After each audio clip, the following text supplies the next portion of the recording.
Hello, ladies and gentlemen, and welcome to episode 168 of the Seezus Show. We're back with another fun-filled episode. We've been gone for some time due to break, but we locked in and it's NFL playoff time. So hope you guys didn't miss us too much. Obviously, we missed week 16 through week 18, but like I said, we're back and we're gonna have a great playoff series throughout the entire NFL. So looking forward to that. So without further ado, ladies and gentlemen, we're gonna start things off right, but it's the only way to start off is to introduce the GOAT over there. So, ladies and gentlemen, make some noise for my boy, for my coach, my day one, Carl Conyers. What's good, everybody? How you How's it been, going? man? Oh, I'm good. How are you? I'm good. Like we said, we're hanging in there, you know what I'm saying? Just taking it day by day. Excited for NFL playoffs, man. This has been a great season from start to finish. So looking forward to see what this weekend has in store, you know what I'm saying? Definitely, definitely. I'm excited. Yeah, man. So we can go straight into it, man. So, what were we normally always do biggest takeaway of the week, but the NFL season's over. So, what are your biggest takeaways of the NFL season thus far? Um, for me, I think, one, I'll start off with my team. For the Lions. Golf has to go, man. I've been beating that drum for a while. I love disrespecting him when I can. But Oh, he's just not like he doesn't elevate the team, and he's one of those guys, where everything has to be perfect for him, which that's that means like there are definitely places he can go, but I think that window probably closed for us to have everything perfect around him. Like we need somebody who can kind of elevate the people around him a little bit, um, kind of like a Matt Stafford. But yeah, so that's just I did not expect us to miss the playoffs. I didn't. And of course, that's not solely on Goff, but I think he's one of the bigger problems. And I think that the defense just needs to be completely like, Aiden Hutchinson is cool and he started to look better towards the year went on, but we've been dealt with so many defensive injuries, and that part is just a part of the game, but I think that something just has to give with that defense. Um, and then so that's, had to get to the Lions. But like my bigger NFL takeaway is really just like the NFL stands for not for long. Like I mm, remember when I was younger, people used to say that. And to me, this season really embodied that. Like the past couple years, we had Mahomes going back to back to back. It seemed like it was a lot of the same teams. This year, the Seahawks are the number one seed in their conference. Like I don't think that's something probably zero people had that happening. And the Patriots are the other number one seed. And probably zero people outside of those fan bases ever thought that would happen at the beginning of the season. And then on top of that, you have Lamar out of the playoffs, you have Burrow out of the playoffs, you have Mahomes out of the playoffs. That's again, I don't think that there's no way people would have said at the beginning of the season that all three of those quarterbacks were not going to make the playoffs. So that's kind of like, been my thing is just it's been a real shakeup year. But it's also dope to see. It is like I for sure again doubt there were that many people that would have thought that Bryce Young and the Panthers were going to make the playoffs this year. And here they are. So it's cool to see some of these young teams and some of these younger quarterbacks and players getting more or some of their first postseason action. So I'm actually really excited about these playoffs to kind of see how it's going to shake out. yeah, yeah. Biggest takeaways of the season, which we've been saying consistently throughout the week, is it's still up for grabs. Obviously, some people are going to have their favorites, but it's really about matchups and who gets hot at the right time, who's healthy. So I still don't know who's going to come out of the AFC or NFC. So this is going to make this playoffs kind of feel like that same year that the Rams went up against the Bengals in the playoffs. So I'm looking forward to it. Like you said as well too, the part of that tier one of quarterbacks with Mahomes and Joe Burrow and Lamar Jackson, they're all out of the playoffs as well too. So they're trying to put a lot of pressure on number 17 over in Buffalo and Josh Allen. And with the Chiefs not making it to the playoffs this year, this looks like a little ending of a dynasty. So hopefully, I mean, Mahomes probably gonna be out most of next year. He should, but hopefully they can retool the season afterwards and get a nice high pick. I am shocked like you. I'm shocked that the Bucks started off so hot and didn't make the playoffs, even though they won their last game, but it wasn't enough. They needed a little bit of luck. I'm kind of shocked of how the season went with the Commanders. They invested so much into their roster to try to bolster that. Obviously Jaden Daniels was hurt, but a lot of times when your rookie starts off hot, then they kind of fizzle down a little bit as well too. Like I said, injuries kind of played an advantage with it as well too. But it is what it is. And like you said, with your Detroit Lions, I expected them to be one of those top four powerhouse teams in the NFC, and things just didn't pan out the way I wanted to do. Um, Very surprised with Drake May. Like I said, it's one thing when you're a rookie and have a hot year and then fizzle down. There's another thing when you go to your second year and go up. So upside's looking good with him. I feel like this year the playoffs are going to determine a lot to see if he's going to be in that tier one category. So we're going to see what he does come this weekend as well too. And last but not least, man, Myles Garrett is one of the best defensive players that I've kind of seen with my own two eyes outside of Mr. Donald. There's been other players obviously that's come and gone, but in the modern era, there's no one like him as well too. So this year has been relatively pretty well. And like I said, I'm excited to see what the playoffs has to hold, man. So moving on to our next topic. This isn't going to go into our topic after that, but the Steelers and the Ravens were on primetime television Sunday. You went and get in. Lamar did all he had to do, and it was essentially a playoff game. Did all he had to do to, try to get that W with the injured body throughout, and the field goal kicker failed on him to, kind of send that joint over. So a lot of people have kind of been bashing, the Ravens and also, Lamar Jackson a little bit as well too. Not kind of talking about John Harbaugh, but do you think Lamar gets a pass for missing the playoffs this year? Um, I mean, I feel like questions like that are kind of loaded because end of the day, it'll get used against him at some point. Even Mahomes, as much as he's done, I know this is going to get used against him at some point that he missed the playoffs one year. But in my opinion, I mean, he missed a lot of the time. He missed a lot of time. It was an injury-filled season. But he still, when he played pretty well. He had a 103 quarterback rating, which is one of the best of his career. Um, and honestly, anything over 100 for me is pretty good. And, you know, he did what he could, but there's a lot of things, and, we'll kind of discuss next. But I think coaching played a big role in a lot of the shortcomings of this team. And I think it was evidenced even in that game against the Steelers in terms of you have a timeout and you have Derrick Henry. And instead of trying to get even just a couple more yards for your rookie kicker, you just move over a little bit to get a better, lineup. It's just stuff like that that I think Harbaugh had done all season and honestly been doing the past couple of seasons. You look at, Derrick Henry will have an amazing first half, and then they'll give him the ball three times in the second half. It's just stuff like that. So, you know, uh, historically, I think, you miss the playoffs, you miss the playoffs. That's going to look bad for you. But in the actual context of it, it's not like, Lamar had some nightmare season or something like that.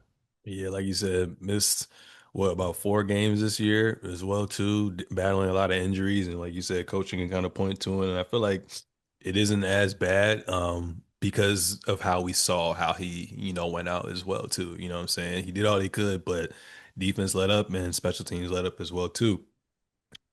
Staying on the Ravens, but switching gears, the Ravens head coach, John Harbaugh, just got fired today. He leads as the winningest coach in the Ravens franchise history with a record of 180 and 113 in the regular season. He has a Super Bowl win from 2013, playoff appearances.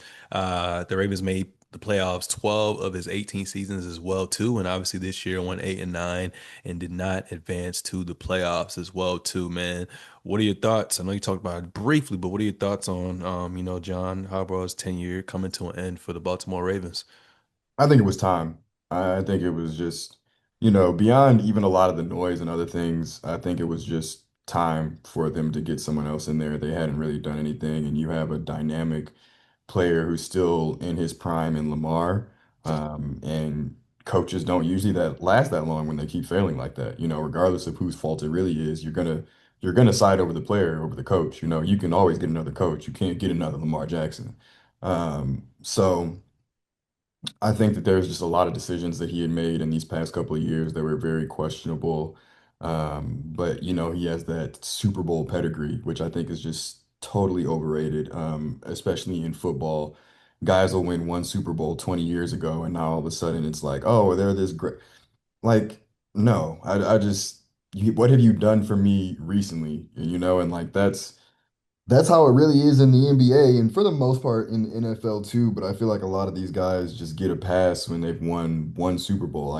If you're Andy Reid, if you're Bill Belichick, if you're one of these guys who's won multiple Super Bowls for a franchise, like, okay, bet. But I don't want to say anyone can win one because that's definitely not the case. But like that one that they won was a magical run by Joe Flacco. Joe Flacco played out of his mind. Honestly, it's very similar to like Eli Manning. And you Yeah. don't even who even was the coach for Eli Manning Super Bowls? You don't even know. Nobody knows because I'm not saying nobody knows, but like they don't get talked about because that wasn't the reason that they won that Super Bowl. Um, and so I just think that John Harbaugh has kind of been a little bit overrated to me for a while. Um, and yeah, I like Lamar and I want to see him succeed. I don't know if this is going to be the thing, but I at least like they're taking a chance. You can't just stay stagnant when you have someone like that. And it seemed like there had also been a rift growing between the player and the coach. And I'm hearing things about him losing the locker room and stuff like that. So, um, yeah, I'm happy it happened. It had to happen.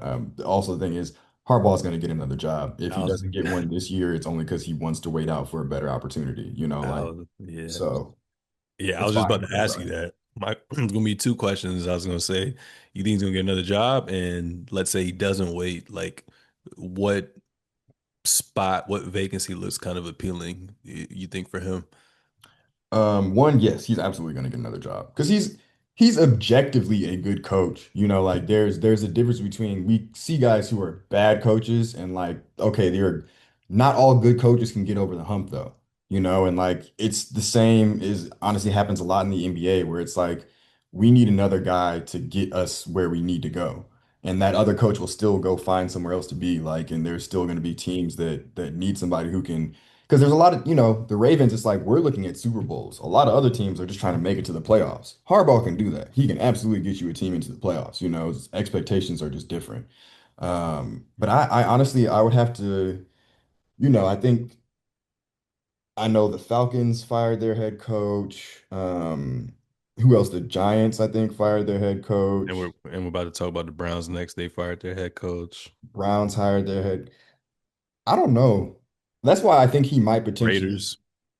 Yeah, I think he might potentially sit out this year. I mean, he had 3 years left on his deal, so he's still going to be making money. He could take a year off, enjoy himself or whatever, and hopefully a better job comes open next year. I just don't think any of those jobs are super enticing or really are good situations where, you know, where I would feel like, okay, he could come in and turn things around. Hmm. Um, but you know, out of the yeah, no, I don't even I really don't like a lot of those because I like Shador, but I think the Browns are a really terrible organization and he still has a lot of developing to do. Yeah. So I don't know if that's a it's just you don't want to when you're in Harbaugh's situation, what you don't want to do is, you know, go to your next place and then get fired after 1 year. Because now you're after back-to-back firings, then you do start to look a little different and not as many teams are going to come calling. So you want to try and pick a situation where you know you can at least be there for a couple of years and actually build something. Mm. Yeah. Either you wait or it kind of looks, I mean, if they're willing to be patient, playing with Jackson Dart, I think that would be kind of good, especially with his style in which he runs. I think that would kind of be kind of nice. But I agree with you. I'll kind of wait out, kind of see what the landscape looks like the following year, and then make my decision because he's going to be probably like the most sought out that following year as well too. Yeah. Um, Another coach got fired. Kevin Stefanski was fired from the Cleveland Browns today after 6 seasons with the team. The decision came after the Browns finished the 2025 NFL regular season with a 5-12 record. Browns owner Jimmy and D. Haslam cited unsatisfactory results over the last 2 seasons in which the team had combined to be 8-26 as a reason for the change. So obviously some of his cons, quarterback development issues, inconsistent offensive performance, stubbornness in play calling and adjustment. Some may say so. I mean, sabotaging as well. We won't know. But his overall record was 45 and 56. He led the Browns to the playoffs twice in 2020 and also 2023. He secured their franchise first playoff win since 1994 in the 2020 NFL season, and he was the two-time NFL Coach of the Year as well too. What are your thoughts on this fire in this situation with this organization? Um, I think one, just going back to the last thing we were just talking about, Stefanski is going to be a very well sought after coach too. Two-time coach of the year. Browns are a terrible organization. I think he can be successful in a lot of other places. But I don't know necessarily that I would say he's bad at quarterback development when you look at the quarterbacks he's been given. I think this is the first time where he actually had to try and develop somebody. Hmm. Because I think he was there when Baker was there, but Baker got injured. It's not like I don't think Baker has gotten a lot better since, the Baker we saw in Cleveland. Um, and then after that, it was Deshaun Watson, who was terrible. Dylan Gabriel, who was terrible. And then the only good, they had Joe Flacco come in and light it up for a little bit, but I just don't even think he's gotten a lot of chance to develop a quarterback outside of this year. And I think that this year, the stuff with Shador is just so much deeper than I think, any of this surface level stuff. It's clear that a lot of people on the team didn't want him, and so you're just dealing with a lot of politics and things like that. But I mean, I do think that the way that, regardless of how he was set up by the people in the organization on what they may or may not have told him in terms of how to approach a situation, I think that the way that he handled Shador was a big part of this. There was just a very huge disconnect, it seemed like. And they had been bad for 2 years, which granted, I don't think is his fault because the roster is terrible. But also they're the Browns, I don't I think that the Shador stuff, if you're moving into next year with Shador planning to be your starting quarterback, then it fully makes sense to be firing Stefanski just because you need to get somebody else in there to work with him. But like if that's not the case, then honestly I would have kept him because to me that was really the big problem was just like that relationship there. But outside of that, he took a really bad team and won coach of the year 2 times and did as much as he could with them. But you can't name a wide receiver on that team. Like their skill positions are terrible. Miles Garrett is pretty much their defense. He was still doing what he was doing, and they were like the second half of the season, they were just getting run all over. Who is it? Tony Pollard had like almost 150 or something like that on them. Yeah. So it's unfortunate, but it's again one of those things, one, I do not feel bad when these coaches get fired because most of them get fired, but years left on their deal, they still have to get paid out for. And he's a good enough coach where I'm pretty sure he's going to find another job. Mhm. Yeah. So with him also being fired as well too, uh, do you think the indications will point to Shador, them kind of giving him the green light to just, kind of build around him going into the next season and see how they do, or you think they're going to try to go for a quarterback, whether that's trade or through the draft? Um, I mean, if they can trade for a good quarterback, then I would do that. But I don't know who they're going to be able to trade for, to be honest Yeah, with especially with Deshaun Watson under contract too. You might as well you. go the cheap route. Exactly. Like they would have to be trading for somebody on their rookie deal, and nobody's giving up a good rookie quarterback. That's Yeah. just not happening. So I don't know who they could really trade for. And it seems like the top quarterbacks might be gone by the time that they are able to draft, Mhm. unless they trade up.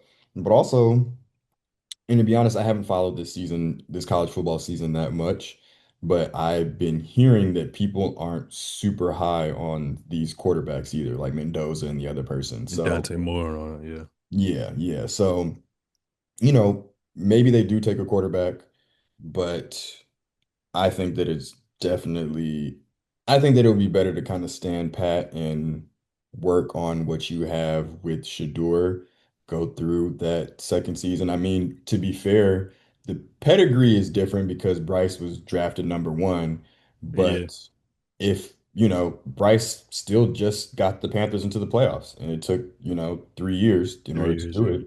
But sometimes you do have to go through these growing pains with the quarterback. And that's, part of what a lot of these analysts are talking about now is teams just want to microwave everything and they don't want to really develop any quarterbacks.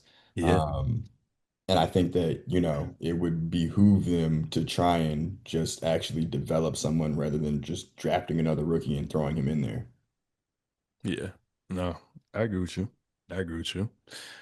Moving on from that, there's 32 teams in the NFL and only 14 teams make the big dance itself, which is the NFL playoff. So obviously we have our top 12 list going into each week, but this week I want to switch it up for the playoffs. Top 14 postseason QB list for all the remaining teams in the NFL. So I'm gonna start off. I'm gonna switch it up. So 14, I got Bryce Young. He made his first, playoff appearance, and I don't know what to expect. Obviously, they beat the Rams in the regular season, but now we're gonna see what you about. 13, I got Caleb Williams, another first playoff debut. I do not know what to expect. 12, we got Sam Darnold. Obviously, last year didn't end so well. In his last playoff appearance, they lost 27-9. He was sacked 9 times, 25 of 40, one touchdown, one interception. So he has a lot to prove, especially being that number one seed with that stout defense. And number 11, Trevor Lawrence. Did you just steal my list? Nah, but we probably got the same one. We gonna see. At number 11, Trevor Lawrence. Obviously he didn't make the playoffs last year. Was a little bit hurt as well too. 4-13 last year, but when he did play last in the playoffs, he game managed and wasn't necessarily the worst. Has another team that's clicking at the right time, and we're gonna see what he does going up against Josh Allen this weekend. And number 10, I got Justin Herbert. Um, Played awful last year, 4 interceptions versus the Texans. So hopefully he can bounce back. He has a better defense. The offensive line a little bit shaky, but he gonna have to see what he can do. Another player who didn't play well, but I have him a little higher on the list. Number 9 at Jordan Love had 3 interceptions last year. They were within arm's reach against the Philadelphia Eagles. So hopefully, going up against another first year playoff debut and Caleb Williams, he can make amends as well too.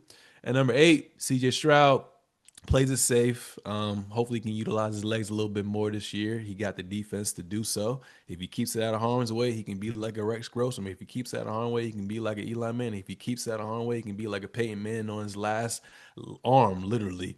At number 7, we got Bo Nix.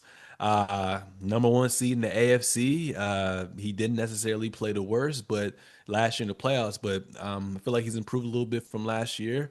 We'll see what he does this year. One of the biggest things was those third down conversions in the playoffs. So if he can will his team this year and Champagne can actually let him extend plays a little bit more and use his legs and design runs, I think they'll be all right. And number 6, I got Drake May. First playoff debut, MVP potential. Wanted to have him a little bit higher, but I want to pay respect to other people that have gotten a little bit further as well too. But I'm very excited to see what he does this weekend and this whole playoff as well too. Number 5, Brock Purdy.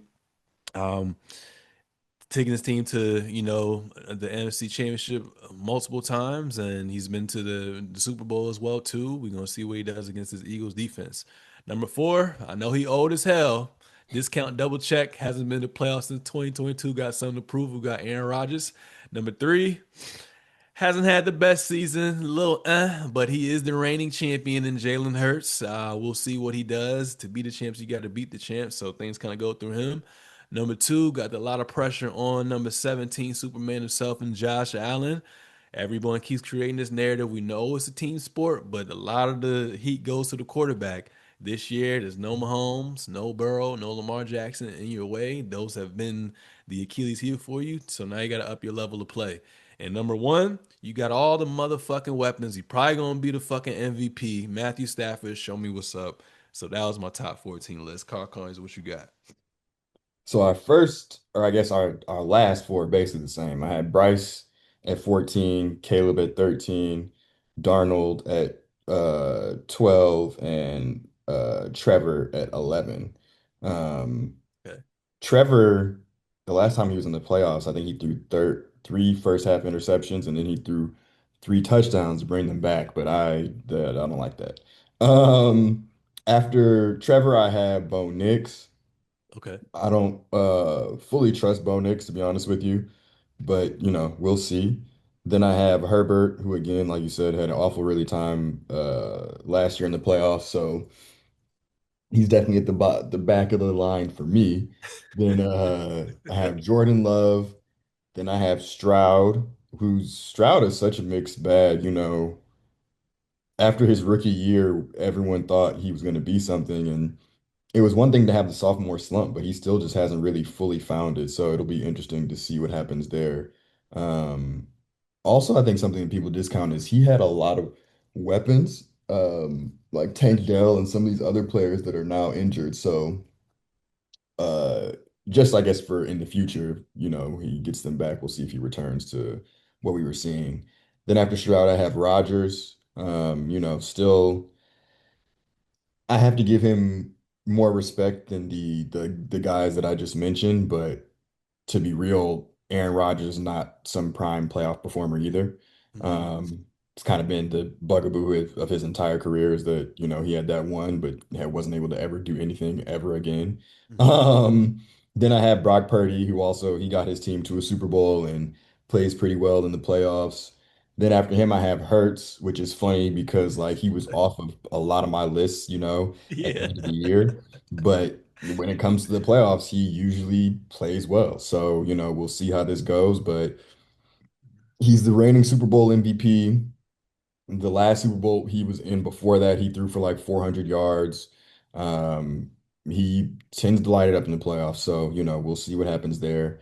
Then after him, I have Drake May, who I think that Stafford should be the MVP, but I think Drake May might wind up winning the MVP. But I still haven't seen him in the playoffs. So, I think these other two make sense to have them ahead. And it's the same. I have Josh Allen at two. And then I have Stafford at one.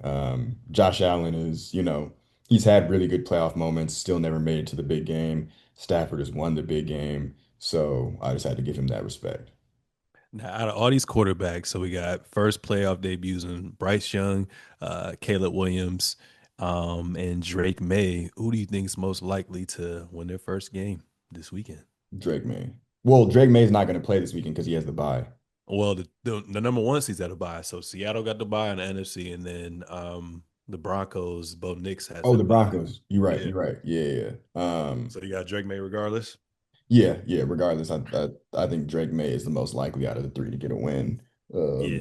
I don't think that Bryce is going to win at all, but I don't know if I think Bo Nix is going to win either. So we'll Hmm. see. Yeah, we'll see. NFL or predictions, man.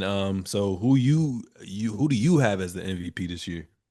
So I mean, as it is, I think because the Rams kind of faltered a little bit towards the end and tapered off a bit. And once Devontae Adams was injured as well, Stafford wasn't as good. Still good, but just wasn't as good. And you had somebody kind of on your heels, but like Drake May, who, to be real, he had Diggs, but even Diggs isn't, a top tier receiver at this point in his career. And outside of that, he just had a bunch of guys, like so. I think he did a lot more with less. Especially you look at Ramondre Stevenson was still pretty. I know they had Travion Henderson, but Stevenson was still kind of like their lead back and just a weird offense. But Drake May made it work. He was always finding guys for deep plays and stuff like that. 4,000, almost 4,400 yards, 31 to 8 touchdown to um, interception ratio, and the team went 14-3, and it was all pretty much fueled by him. So I had to give him the MVP. Offensive player of the year, I went with Puka, 129 catches, 1,715 yards, and 10 touchdowns.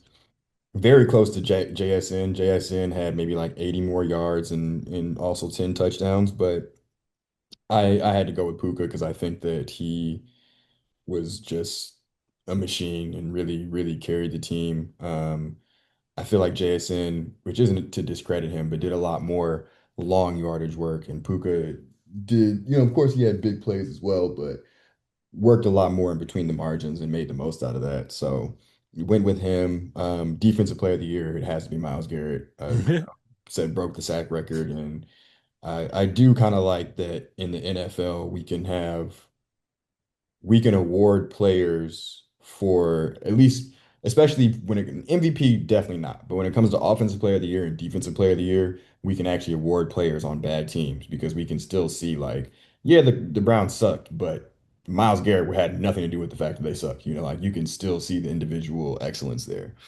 And then lastly, for coach of the year, I had Mike McDonald. The Seahawks winning 14 games is just, I don't think anybody would have said that at the beginning of the year and getting the 1 seed on their side of the bracket. Nice. Yeah. Our MVP was different. I went with Stafford. Had a great year at his age. Um, Strength of schedule was a little bit tougher, but obviously he had those weapons. But thought he still played great. 4,707 passing yards, 46 touchdowns, 8 interceptions, 65% completion percentage, and 109 QBR.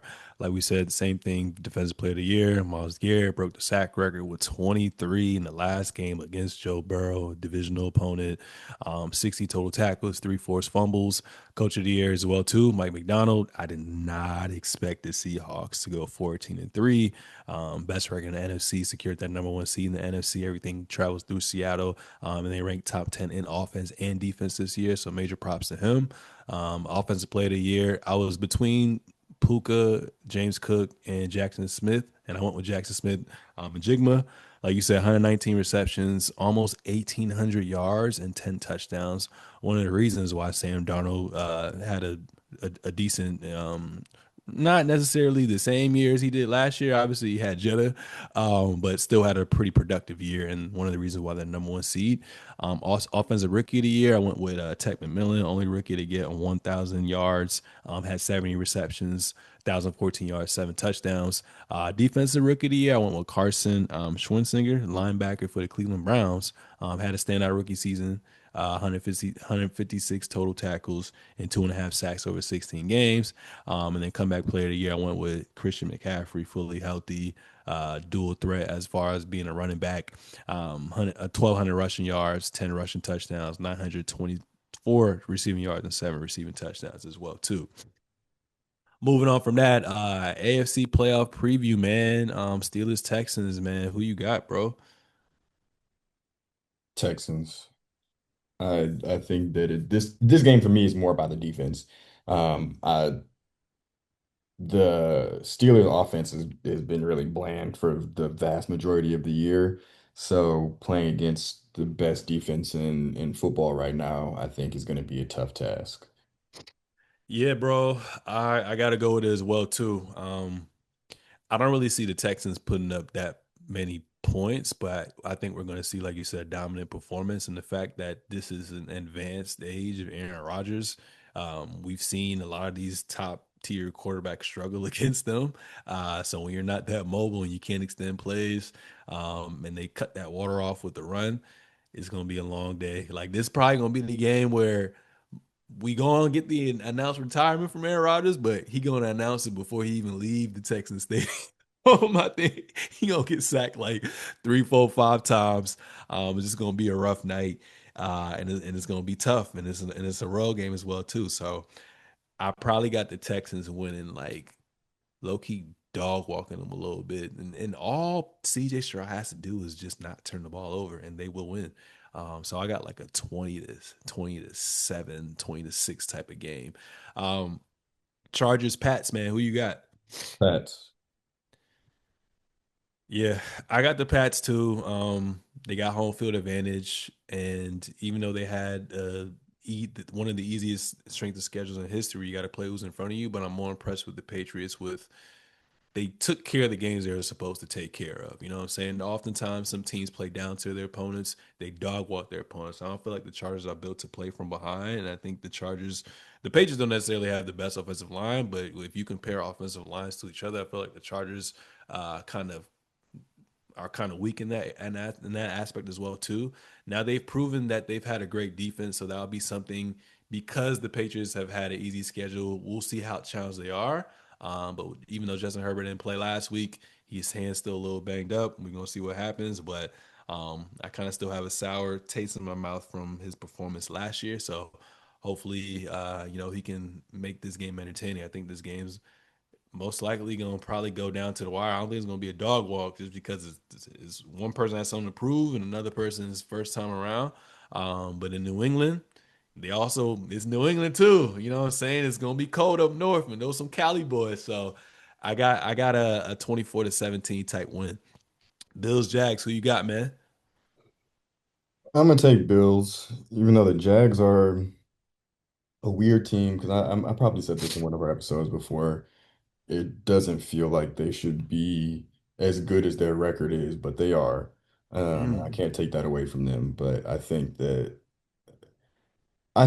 for Josh Allen's playing for a lot more because if he loses in the first round in a season where those other guys we mentioned, Josh Allen, I'm not Josh Allen, Joe Burrow, Patrick Mahomes, and Lamar are all out, and Josh loses in the first round, to me that'll probably be the end of him winning or getting to a Super Bowl. Of course, anything can happen, but it's like if you can't take advantage of the one opportunity, you can't even win one game when you have, things are as clear as they've ever been for you your entire career, then I don't know if it's going to happen at any other point.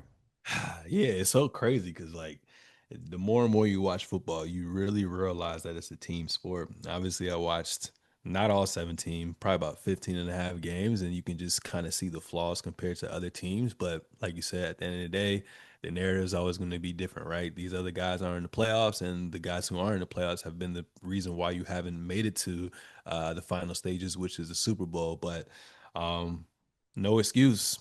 You former MVP for a reason. They call you Superman for a reason. So I'd like to see because the Jaguars' rush defense is top tier.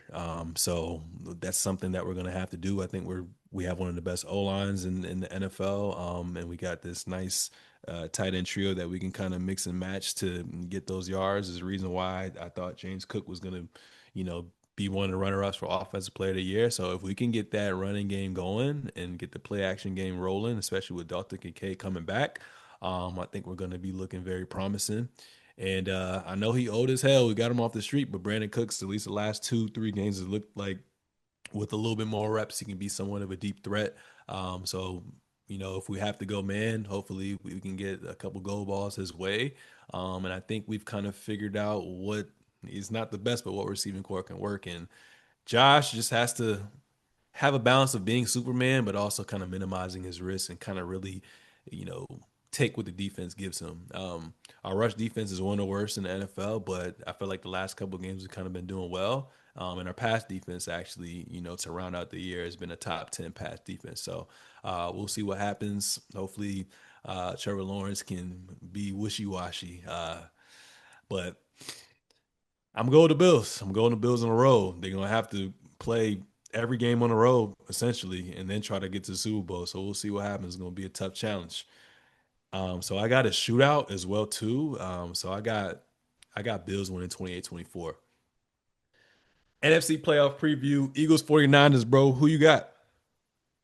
Eagles, Mm. I'm gonna go with them. I don't really, the Niners have been getting by this year, but this is probably one of their worst teams that we've seen in the past couple of years.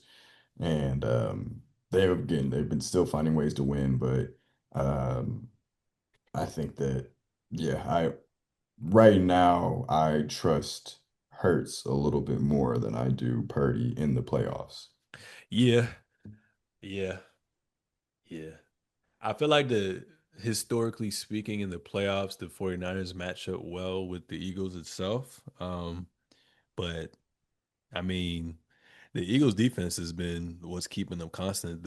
Really what we've been bothered by the whole year is how lethargic their offense is with all those weapons, right? So just seeing what the Seahawks did to them on the road and held them to 3 points. I'm kind of thinking the Eagles can kind of mirror that because their personnel seems a little bit different. And the fact that Jalen Hurts has been known to be a playoff performer um, and can utilize his legs as well too. I think, like you said, even though the 49ers have been getting by and Vert played for the number one seed this year, I think that's when the injuries are going to kind of show in the playoffs. So a nasty game by the Eagles, but I got them winning 16-6.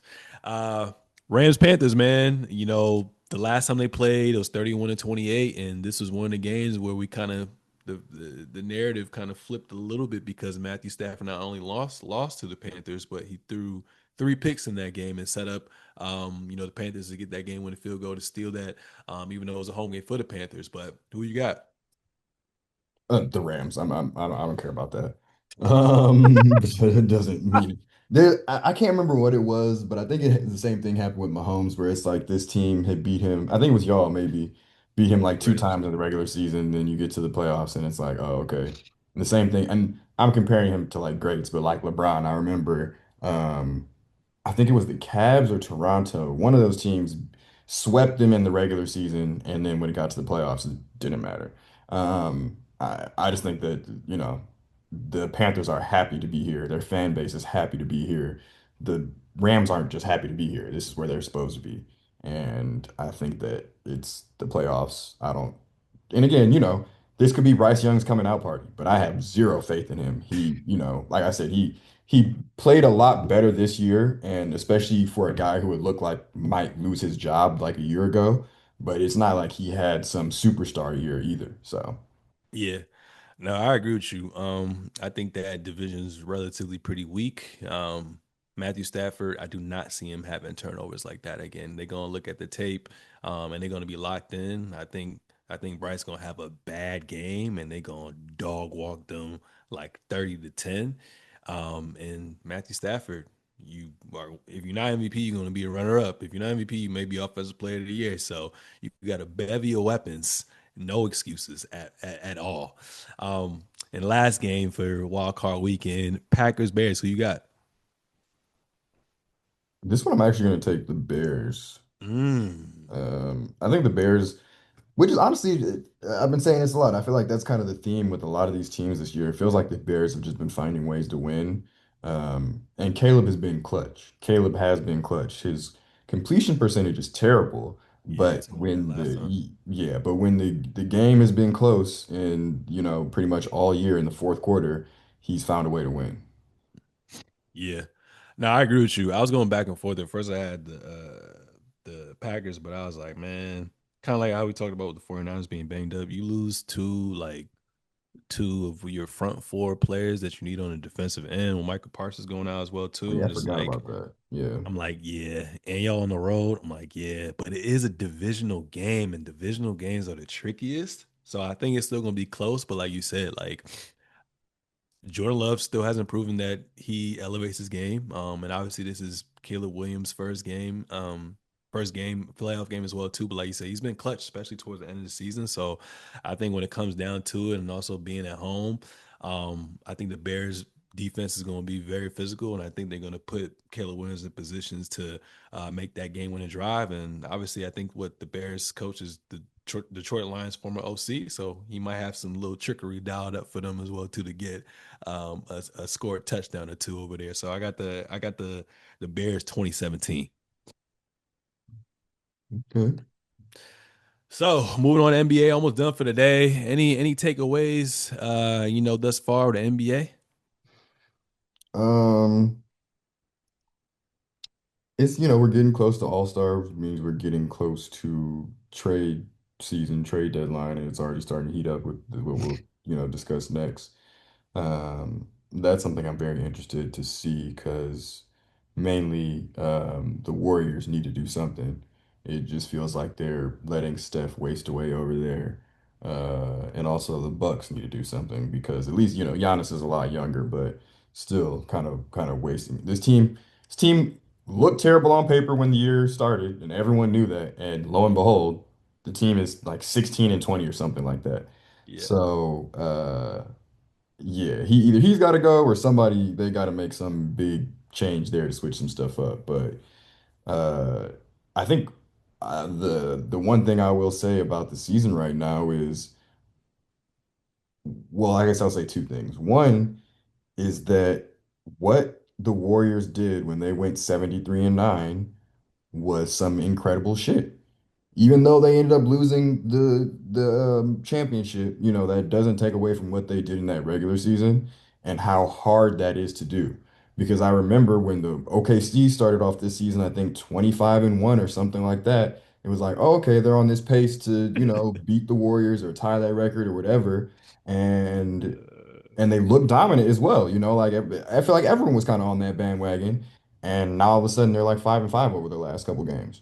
They're still, to me, the favorite in the West. They're still probably the best team in the league, but it just really does go to show like maintaining that level of effort and winning that many games over the course of an 82 game season is very difficult. Very, very difficult for even really good teams. So, it has been interesting to see them kind of like, fall back a little bit. But that, and then I think also Wimby has like, which it makes sense because it's the Spurs, but looking like one of the most low maintenance stars as well. Like y'all have been bringing him off the bench for like the past 10 games or something like that. Like I know it's been correlated to him missing time and stuff like that, but a lot of stars are not going to go for that, especially honestly young stars where it's like I'm trying to continue to build my name and stuff like that. And he's just doing whatever they ask him to do and not complaining. Yeah, it's crazy. The game that he starts last week, he goes down, and then like you said today, came back off the bench. Granted, we lost by 1 point to the fucking Memphis Grizzlies. That kind of sucks, but I was gonna say the Spurs are gonna be a definitely a tough out as well too. So as they continue to play more and more games together, they're gonna be really really tough, especially with that three guard lineup with Harper, Castle, and what's his name, Darren Fox. That's gonna look nice. Um, Joker, unfortunately, with a hyperextended knee, probably won't be eligible to be MVP because he was my MVP favorite. Gonna win again. I don't give a fuck. Kind of like what you said as well too. With him being out, I think this gonna be finally the first year. Like kind of like with the Spurs, Tim Duncan was always like that perennial All Star every year, but I think this is the year. This is the year that kind of like how Tony Parker got it every couple of years. I think this is the first year that Jamal Murray finally becomes an All Star reserve. So that's so props to him if he gets that. Kind of like what you said as well too. The whole narrative behind OKC beating the 72 Bulls record or the 2016 Warriors record, that shit is out the fucking door. Out the door. And then yesterday they pissed me off when they lost to the fucking Hornets. Like By a that lot. YN team, like how? Out of all teams, how? You know what I'm saying? So like you said, I still think everything kind of goes through them just because they are the champs as well too. But depending on what the matchups is, it might look nasty. So really, they got to get the number one seed if they want to if they want to get back to the Western Conference Finals. Because if they 2 or 3, that means in the second round, 2 and 3 play each other. So that's probably going to be most likely if we're on pace right now between them, the Spurs, and the Nuggets. So you don't want. I think those are not good matchups for them. The Spurs clearly, obviously, it's the regular season, but just looking at the eye test with the personnel that they have, that's a tough one. And then they barely scraped getting by last year in the semifinals against the Nuggets. Had Aaron Gordon hamstring not been fucked up, Michael Porter Jr. bummy, and they retooled. So we're gonna see what happens with that. Um, and then I gotta give my flowers to Jalen Brown, man. I thought that the Celtics were gonna be damn near a lottery team, or like kind of like what the Hawks were, like all those years when they like 2, 3 games under 500 in a playoff, a playing team. But for them to be like pretty close to you guys, the Detroit Pistons, and have Jason Tatum out damn near for the whole season, and lose players like Drew Holiday, Porzingis, Al Horford, and still stay afloat and him, giving the 30 ball and actually being the number one option is kind of like the year we've seen when Katie went out or when Russ went out, vice versa. I'm proud of him. So, I wouldn't be surprised with Joker being out, when me not being able to play enough games, OKC fizzling out a little bit or been up and down a little bit. He's up there with, the likes of Cade and these other players as well, too. So this may be the first year he potentially wins MVP. Jalen Brown better not win no damn MVP. Hell. Damn, nigga, that's crazy. What does What my do you do? league come to? What are you talking about, Jalen? He's been playing great. I don't want to even, try and talk down on him, but he can't. If he's the MVP, then I don't know what I'm watching anymore. Yeah, I mean, we got a couple players that are not even eligible no more. So by default, you never know. You never know. Especially if you get the 1 seed, because right now they only 3.5 games behind y'all. So that's a little spooky right there. We're Like gonna I see what said, happens. We're gonna see. I still Um, like his team. Mm, I would say our teams are very similar. That is the thing. There were, I guess, no expectations on them, so I feel like that's what's bolstering his case. yeah, But look at the team around Cade. Who like it's not like we have a bunch of stars on our team either. It's literally like a very similar situation. A bunch of, they have the Peyton Pritchards and Derek a White. bunch of guys that can shoot and do stuff like that. And that's what this Piston team feels like too. So just saying that to say, if anybody needs to be getting MVP, it is that man. No, I feel that. Before we move gears, man, Jaden Ivey before he got injured last season played so well, but it seems like although he's efficient off the bench, he's playing like limited minutes. Like, what's going on with that situation? Do y'all think it's a situation where y'all gonna trade him or something? Because I was high on him. I don't know. I think the situation right now is we were already playing really well before he came back, and it's been hard for them to really find situations to get him fully ramped back up and get him a lot of opportunities. And I just don't know if it's going to happen this year at all, to be honest with you, barring some injuries to other bigger players. Um, I think he's still very young. He could still be something good in this league, but I just don't think that this is going to be a good year for him overall. Yeah, I mean, because y'all can probably get something solid for him, a nice little veteran to add to that if y'all not gonna. He did Uh, also break his leg last year, you know. yeah, It's not like the same we saw Gordon Hayward that first year back after he broke his leg. true. Wasn't that good.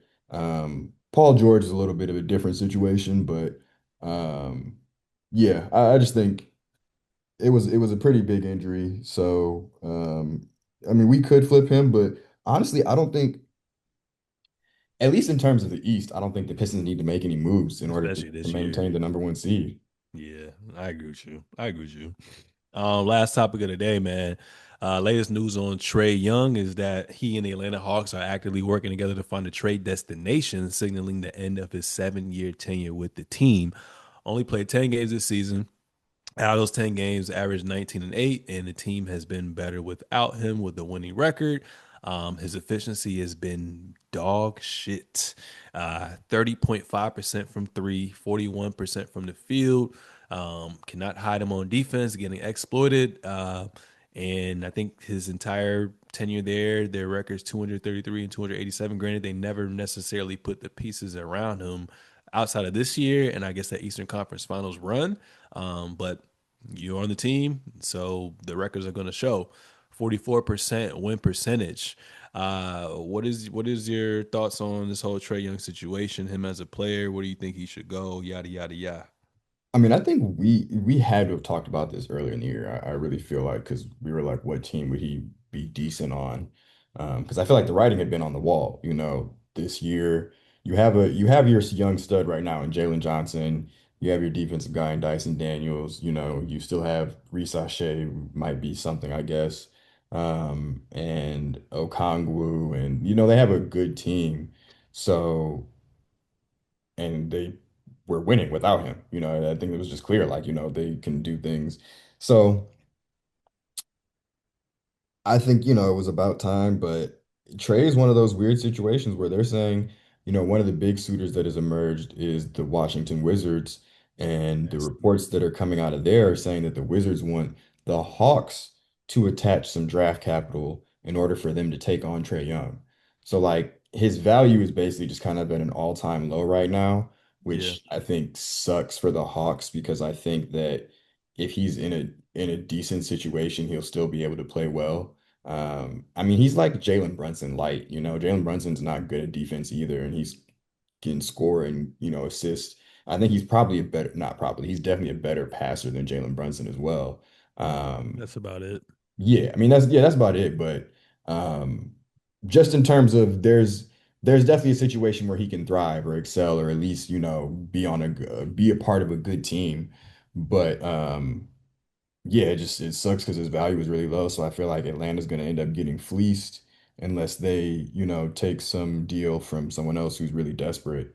But I don't know where he really, I don't know where he's going to go. I don't. They're said maybe Milwaukee, but I'm like, You literally just tried that with Dame. Dame was a defensive liability score first point guard, and he was better than Trey, by all accounts. So, yeah, I don't really know where he goes. It's a really interesting situation. It's weird because again, he is like a 20 and 10 type guy, but I don't know who needs him right now. Yeah, I mean, I guess if you want to get off LaMelo's bum ass ankles and you want to still have somewhat of a star, you could do that. But outside of that, I would just kind of want to have him definitely as the weakest link and have a lot of defensive versatility around him. So the only thing I'm really thinking about is probably like the Orlando Magic. They have a little bit of assets, and then possibly the Minnesota Timberwolves, but I don't even know who they would kind of move off of as well too. So those would be the only teams. Like Do you the said, you Magic talk. have assets? You said what? Do the Magic have assets? They just gave up everything to get Desmond Bane. They still got both of the Wagner brothers, right? I mean, one I'll of them, probably get the one that comes off the bench, and he's not even playing this year. I think he tore his ACL. I mean, that's not a nobody's about to be like, yeah, let me get a more Mo Wagner for Trey Young. That's not like a. yeah, I don't think the Magic they emptied the chest getting Desmond Bane. There was like four first round picks, and yeah, you're not trading Paolo or Franz or Suggs. yeah. Mm. So maybe Minnesota, I guess. But who you give up? I'm not giving away. I'm not getting rid of Gobert or Daniels. Yeah. I mean, again, we'll see because the way it's looking, maybe teams will Maybe get him for a steal, but I just don't even know if I like him on the Timberwolves. Like they're gonna now have to. Granted, if they survive with Mike Conley out there, I guess they can survive with Trey Young, but facts. Who would you rather have to pair as a point guard with Anthony Edwards if you had to choose between the two, John Moran or Trey Young? Ja. I'm gonna go with Trey, just even though he's been efficient. Um, I just trust. I like his playmaking a little bit more, and the fact that you still have to respect him as a shooter. That's my only thing. I feel like yeah, you have to respect him as a shooter, but that doesn't make him a good shooter. Like Hmm. you look at Trae Young's shooting percentages, they're not usually actually good. He just shoots a lot of threes. I'd Yeah, rather take somebody who knows that that's not their strength. So like he still takes threes because you have to in order to keep defenses honest, and that's your Ben yeah. Simmons. But yeah, you got to sneak that in there. Oh, But yo, I literally forgot he existed. I know most people did because you know. But regardless, yeah, I mean, I hear your reasoning. Yeah, I think that I would just probably take John in that situation. I don't think Trey's a good shooter. He yeah, takes a lot of really deep. He can make it's weird because he can make deep threes that a lot of guys can't make, but hey, you look at his overall shooting percentages and they're not good. yeah. And I don't watch the Hawks enough to know, like, is he just he thinks he doesn't have enough talent around him, so he just takes YN shots? Like, can you put him on another team where he's like playing a little bit more off ball, you know what I'm saying, and taking better shots? Like, if he was with Houston and let's say they traded away Fred VanVleet, do you think he becomes a little bit more efficient or he is who he is? I mean, I think actually Houston probably would be the best situation out of anything that we've talked about, but I don't Yeah, know, if that's something that they want to do. But they need a yeah, point guard, yeah. That and shit they gonna show in have the playoffs. they have decent people around that I can think can, kind of help out there. But Yeah. Hmm. Well, it's gonna be a tough one. So, I mean, I definitely think he's gonna be traded before All Star break, but I'm excited to see where he goes. I just hope it's not like we said, like the Wizards. I don't want him to go from a shitty team to another shitty team. I want to actually see him play because whenever he was in the playoffs or that year he had a little run, it was it was exciting to fun. watch. Yeah. So, yeah, we'll see. Any closing remarks, man? That's really it. I hope everybody enjoyed their holiday season. Holiday season. Yeah, hope everybody enjoyed the holidays and excited to, get into these playoffs. Was that DJ Drama? No, DJ Holiday. Holiday Yeah, season. holiday season. Yeah, it's been so long, man. I just remember going on like Dat Piff and hearing all that was ad libs and shit. Yeah, Oh, hot new hip hop. Um, But yeah, ladies and gentlemen, that was episode 168 of the Season Show. Make sure to subscribe on all forms of social media at the Season Show, at Carl Conyers, at Sir Seezus. We out.